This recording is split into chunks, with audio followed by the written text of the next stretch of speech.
If someone missed the first part of the video, then a hint has been made for you in the upper right corner. In the second season, the battle of good against evil continues, where Jack the Ripper, as a representative of the people, will fight against Hercules, the representative of the gods. But before that, we were shown a fragment where, before all this, Brynhilde and Little Gear met Hercules, who was going to the arena. It turns out that the Valkyries communicate very well with Hercules because he became a god in order to protect people. And they were shocked that it was Hercules who would come out next against the people, in connection with which Brynhilde wished him good luck. Also on the way, Loki approached Hercules for a conversation. It became clear from him that Hercules wants to win in his battle in order to take advantage of this moment and ask the gods to have mercy on people. After that, we were again returned to the Valkyries, where the first one told her sister that the one who she hates with all her heart will act for the side of the people in this battle, because he is a real scum of society. She talked about the maniac and sadist Jack the Ripper. We were transferred to the arena where Heimdall introduced the participants. And it turned out that almost all the audience, even people, rooted for Hercules since Jack was a killer. And right before the fight, we were shown the story of his childhood, where he grew up in the most terrible conditions. And everything that the gods awarded him was an eye that could see the emotions of people. He also had a mother, Mary, who entertained people for money. However, for all his modest life, Jack was happy because he was surrounded by motherly love. In addition, he loved to read. But later it turned out that this was just the surface of the iceberg because his mother had 5 abortions before Jack appeared. But she left Jack herself because she loved one guy named Jack Smith, who promised to return to her, but having become popular, left her. The mother, realizing the betrayal, began to tell Jack that she had given birth to him in vain, because if that guy Smith did not come to her anymore, then she no longer needed her son. And she casually hit him on the temple with a book. And then our Jack realized that his mother did not love him at all, but the guy who left her. And the color of his mother's love and emotions, which he always loved, had nothing to do with him. And Jack decided to rid her of this color. And he saw the color of fear, which he considered insanely beautiful. The mother, in response, wanted to pounce on the guy, but he destroyed her with one movement of his hand. And then he took a book of Shakespeare, came to his alleged father, that same Jack Smith, and after reading him a few lines from Shakespeare, he destroyed it. Well, then the guy got lost on the streets of London and became the most elusive, cruelest maniac in the history of mankind. After all, even Sherlock Holmes, about whom Arthur Conan Doyle wrote, was invented due to the fact that the writer devoted his whole life to the capture of Jack the Ripper. After that, we were returned to the battlefield, where Heimdall announced the start of the duel. Hercules immediately offered the maniac to surrender, because in this case, he promises that he will save his soul from complete destruction. However, Jack refused the offer and only thanked Hercules for agreeing to fight on his territory. After that, he took out a giant scissors and called them his Wayland, with which he would fight. Hercules, in response, said that in this case he would fight against him with full strength. However, immediately after these words, Jack suddenly ran away and disappeared into an alley. Hercules ran after him, and it turned out that Jack was in a hurry so as not to miss the tea time, where he also offered tea to Hercules. But God decided to end this fight with one blow. However, it turned out that Jack had prepared a trap for him, which was made from ordinary human weapons that cannot injure Hercules' body. It turned out that Jack was just checking the legends about the power of this god. After that, Hercules again reduced the distance and already wanted to destroy Jack, but he fired a weapon at the roof and began to run away. Hercules caught up with him in a jump and broke his giant scissors. But it turned out that Jack was lying, because his Veland was not scissors, but a bag with an infinite number of knives, with which he further mutilated the body of Hercules, because they were turned into divine weapons. However, Hercules has an unshakable spirit. He only pulled out the knives and continued to walk towards Jack, repelling his knife attacks. In this connection, he reduced the distance for the strike, but Jack parried his attack with an umbrella. Next, Hercules decided to use the power of the exodus of his 12 labors, where he immediately began to cover himself with tattoos. And he also used the power of the first feet, the power of the Nemean lion. Using some kind of lion's chidori, he threw Jack into the building. Everyone thought that Jack had lost, but Brynhilde said that this was only the beginning of their battle, Then Jack got to his feet and said that he liked it and set his own shoulder. And right after, he reads quotes from Shakespeare and announced the beginning of the second act of their battle, and therefore he took out a giant penknife. But before that, we were shown the story of Ares about the tattoos of Hercules, where it turned out that the price of this power and tattoos is the life of Hercules himself, because if he does not have time to destroy Jack before the moment his body is completely covered with a tattoo, the body and soul of Hercules himself will be destroyed. Therefore, this technique is also called the Exodus of Hercules. But Ares believes that Hercules will win, because his real power is not in gigantic strength, but in invincible will. In this regard, we were shown his story from ancient Thebes, where then Hercules was an ordinary boy, helping others in any way he could. His name then was Alcid. He always helped those who were on the side of the righteous. And since Alcides then had a weak body and was periodically bullied by those who are stronger and dumber, Alcides began to train his body hard. To do this, he always chose the most difficult path until there was not a single one left who would be stronger and could mock him. There was also a statue of Zeus in their city, where, according to legend, ambrosia is located, the red liquid of Zeus himself, which can give a true hero great strength, but can destroy a false hero.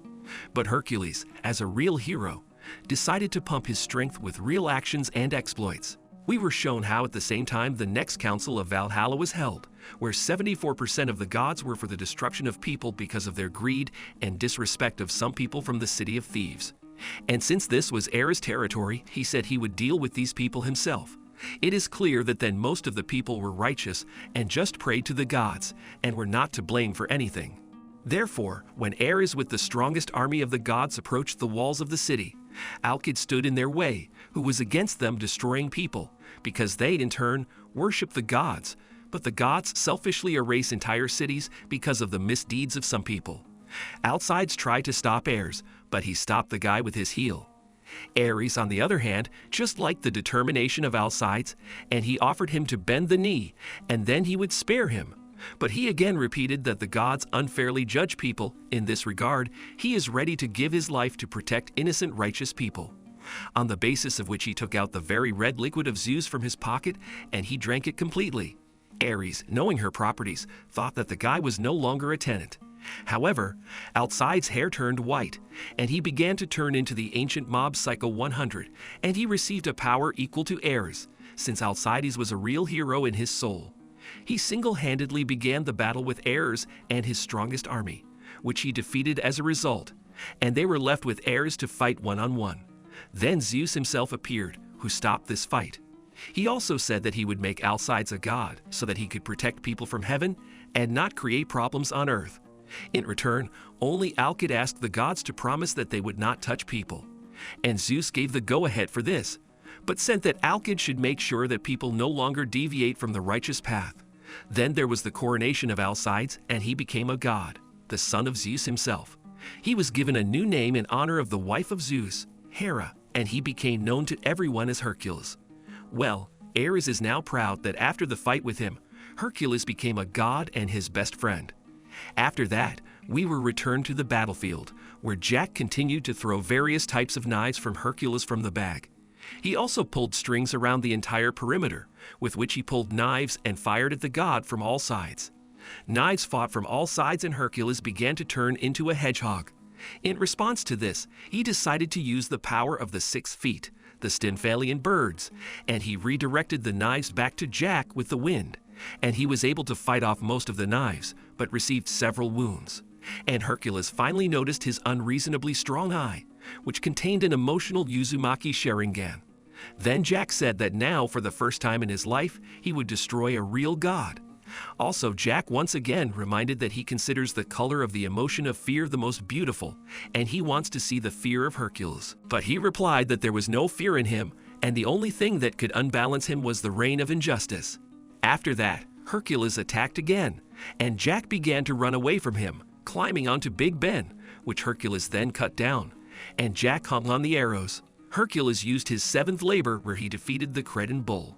Jack, in response, threw a watch dial at him, with which, to everyone's surprise, he was able to injure the hand of the uncomprehending Hercules.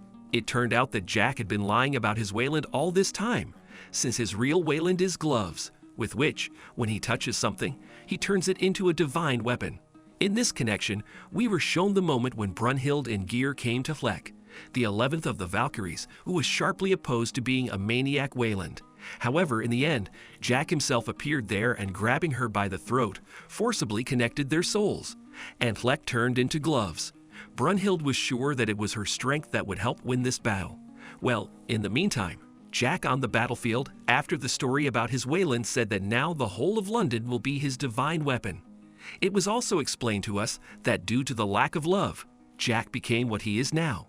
Hearing all this, Hercules rewound his hand and said that Jack had already lost. And God began to list all the things that made Jack so disappointed. And although Hercules considers people weak due to the fact that they are most often ruled by emotions, despite all this, he loves people, and he promised to save Jack from his emotional dependence. In this regard, he called on Cerberus from his 12th labor, which bit him on the hands and body, and Hercules changed completely.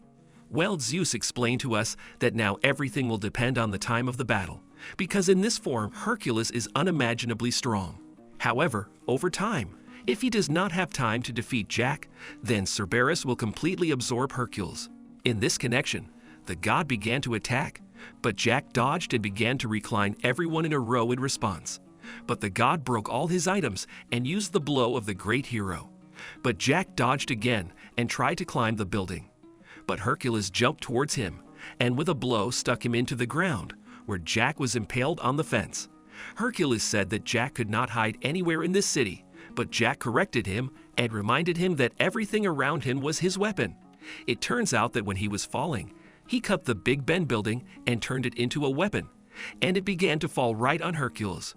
Jack, to distract him, attacked him and, pushing off him, flew through the building.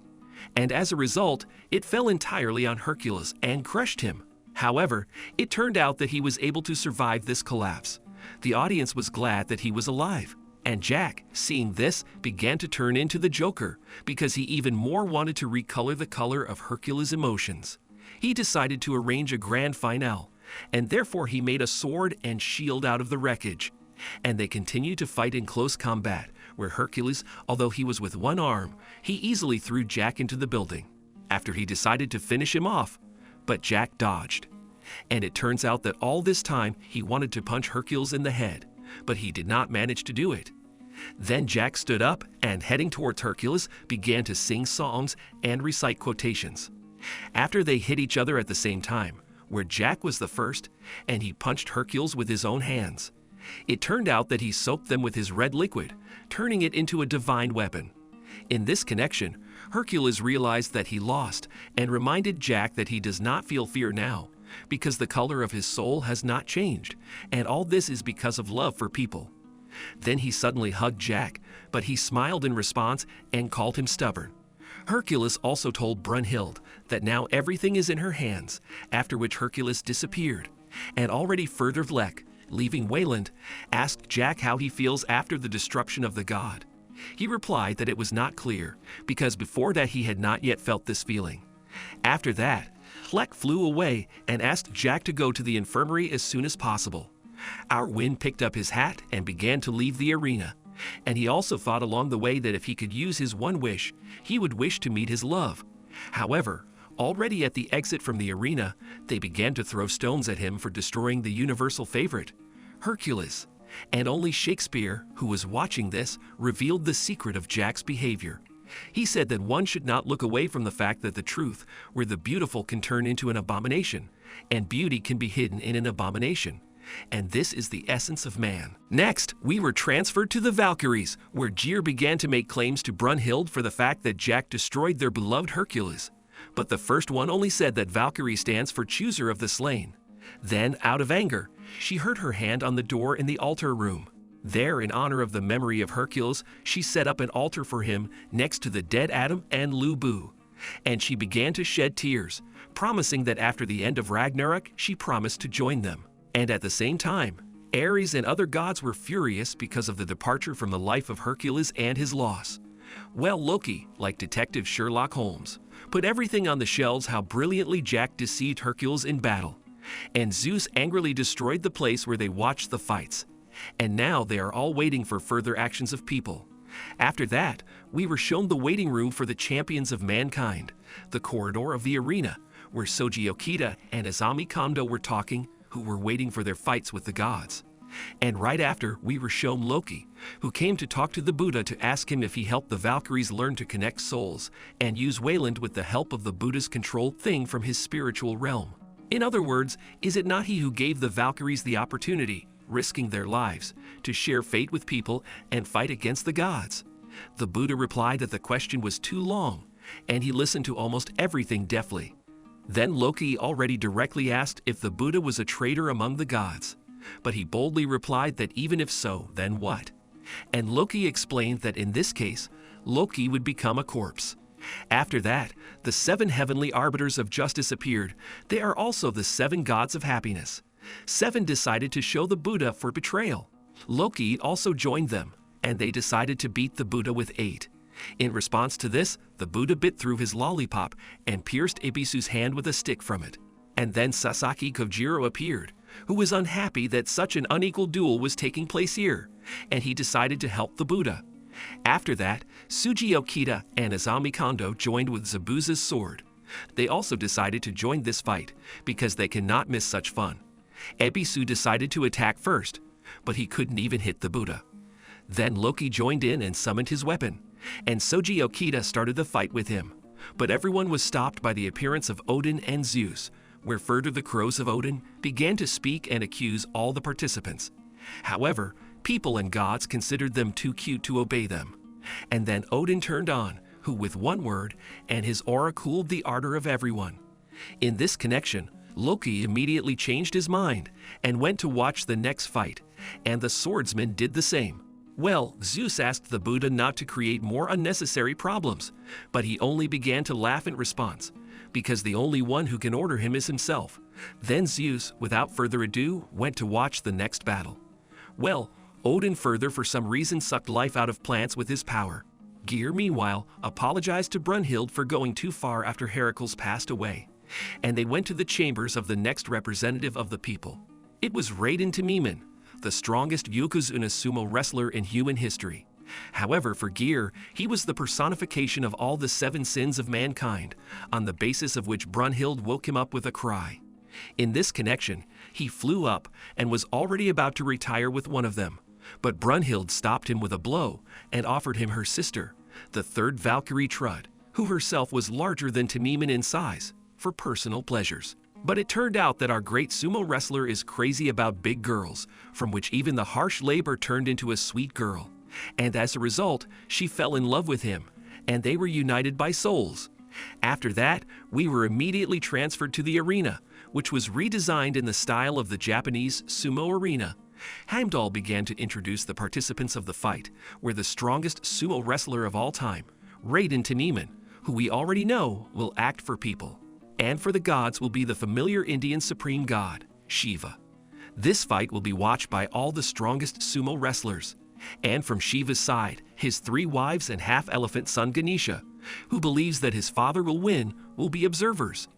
Meanwhile, at the arena, Shiva said that he would destroy Temimin, but the sumo wrestler, in response, immediately took a handful of salt and, after conducting a ritual sumo ceremony, attacked Shiva with a powerful technique. In addition, he delivered several more blows to Shiva's head, and he was about to finish him off with a knee to the head, but Shiva easily stopped his blow and hit back with a good blow to the chest. After that, Temimin stood up and said that now he will show his true strength. But before that, for clarification, we were shown January 1767. At the time, Temimin was 3 years old, and by this time he was still unable to walk, and his parents prayed that the gods would help him get back on his feet. And in the end, Temimin got to his feet. However, it turned out that his muscles were so strong that they broke his bones in his arms, legs, and ribs. And now, in order to change his fate, he began to train other muscles in order to restrain his own muscles with them. In short, a cycle of muscles began in his body, which was called 100 seals. And it turns out that Wayland labor is a supramuscular sumo skeletal belt that helps to restrain Tami Monyu's muscles. And it turns out that he became the strongest sumo wrestler despite the fact that he held himself back all his life. In this regard, he began to release his muscles in the arena and asked Trud to restrain them, Roughly speaking, he has taken off his chains and will now fight at full strength. He started attacking Shiva and was even able to put him on the ground. In response to this, Shiva collided with his head, and it turns out that their heads are of the same strength. Then Shiva began to fight off his attacks on an equal footing. However, Temimin caught one of Shiva's hands and damaged it with his power. Now the god could not keep his balance normally. However, Temimin noticed that Shiva's blows only got stronger. After that, they continued to fight on equal terms and enjoyed this fight. And Shiva even remembered the feeling of battle, which he felt for the last time 1,000 years ago. And they began to show us a story about the Indian pantheon, where there were 116 gods who were forever fighting among themselves for power, since in those days there was still no god who was so strong as to rule them all. Also in the same place, somewhere in the dense forests, two gods unknown at that time lived. A mischievous Slav, disco dancer Shiva is the god of destruction, and his close friend, always training Rudra, the god of the storm. There their village was attacked by brother gods, bloodthirsty Asuras, which as a result, our friends destroyed without any problems. During their conversation, Rudra shared his dream that he wants to defeat everyone and climb to the top of India. Shiva, at first, began to laugh at him. However, in the end, he decided to support his friend, and they went to conquer the Indian pantheon. There, day after day, they began to defeat the Indian gods, moving up the pantheon, where they destroyed the strongest gods and took away their names. They eventually made it to the top. However, there Rudra offered Shiva to find out who was the strongest, because it was very important for him. And Shiva filled his eyes with water for the sake of his friend, and they began the most fierce battle in the history of India, where it turned out that Shiva was stronger. However, he tried to succumb to his friend so that his dream would come true. But he read it and gave up himself, because in his opinion, giving in is much worse than losing. In this connection, he gave his body tattoos with the names of the gods to Shiva, and he became the supreme god of India. But Rudra himself left the pantheon, and Shiva never saw his friend again. Then we were returned to the arena, where the same Rudra, along with other strongest Indian gods, was watching the fight between Shiva and Temimin. Here Shiva, without noticing him, decided to use his famous Shiva fighting dance. He began to move at an unrealistic speed, because of which Temimin could not even hit him. And Shiva continued to gain momentum, but Temimin was not even going to give up. In this connection, Shiva warmed up his body and during the attack of Temimin melted part of his face with his blow. And everyone thought that the Sumoist would soon lose, but he only smiled in response, because now he will show Shiva his real true power. But before that, we were shown the past, where little Temimin was called on the street to a yard sumo fight. And he defeated the strongest guy in this village in a second, and everyone started calling Temimin a monster and afraid of him. In this regard, he asked his mother why he was born not like all other children, and she replied that when he was born and could not move, she prayed to the gods every day that he could walk, and the gods seemed to have heard. And that's why Temimin has grown so big and strong, and she is insanely proud of him. Well, he needs to use his own strength to help people, using his skills for the benefit of those who are not as strong as him. And now, following the advice of his mother, Temimin grew up a nice and kind guy. And so he would have been able to live his whole life if at his 17 years old there had not been a powerful volcanic eruption, due to the ashes of which the crop was destroyed. And famine began in his hometown, and that moment changed his future. In this regard, he decided to leave his home in order to earn a lot of money. And he went on a long journey to get to the Sumo Academy. There, having gone to the first training session, he thought that with his strength he could harm one of the students. But it turned out that strength alone is not enough in sumo. The one whose martial art is more developed wins there, and strength is already a powerful bonus to this. In this connection, having trained well, he threw his opponent out of the arena in the first official fight. After that, over and over again, with just one blow, he defeated his opponents, and therefore became a real sumo legend. He also made a lot of money by sending it to his hometown to end the famine. And the trace of his glory began to warm all of Japan. But this holiday did not last long, because one day, seeing fear in the eyes of his opponent, he remembered the words of his mother and deliberately lost the fight to him. Then he remembered that feeling when the weak are afraid of him in the same way as it was in childhood. And since then, in order not to cripple his rivals and not harm those who are weaker, Tiniman stopped using his best techniques. And so there were 4 forbidden receptions. However, despite all this, he continued to defeat his opponents and send winnings to his hometown. And even holding back his strength, he had 96% of victories, where he himself voluntarily gave 4% of the defeat. And as a result, he ended his career without having fought with anyone at full strength. Based on what in the present, he decided to throw off all the existing shackles and use one of the techniques forbidden to himself.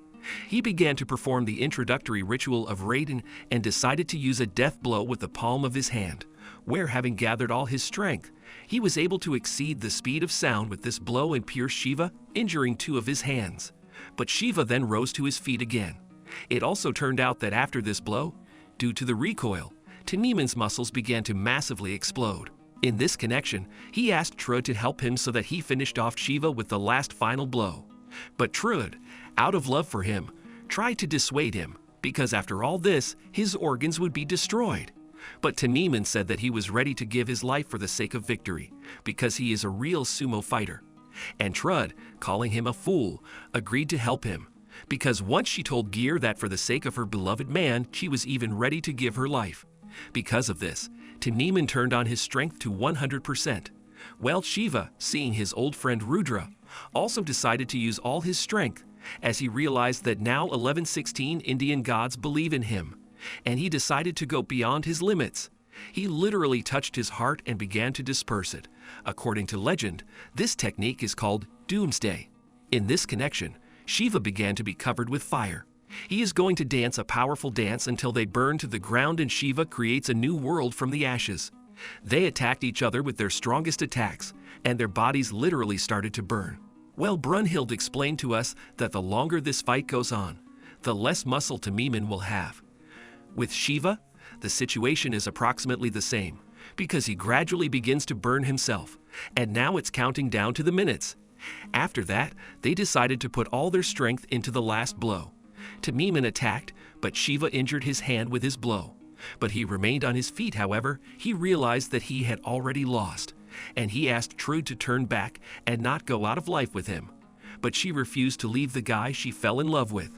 Well, Shiva, with the next blow, injured Tiniman's head, and he also thanked his opponent for the fact that they were able to carry out this greatest fight in history. And in the end, Shiva won.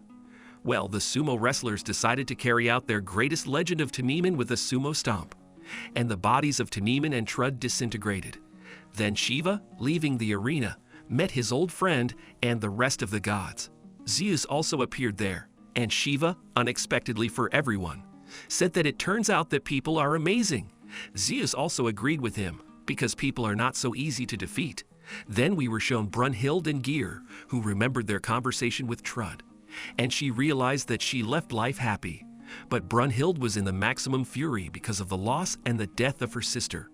And she also made an altar for the deceased Tiniman next to other dead fighters. Next, we were shown the meeting of Zeus and Buddha, who was enjoying the sun under a tree. And there Zeus wanted to treat himself to what the Buddha eats, but he did not give him the bars and ate them all at once.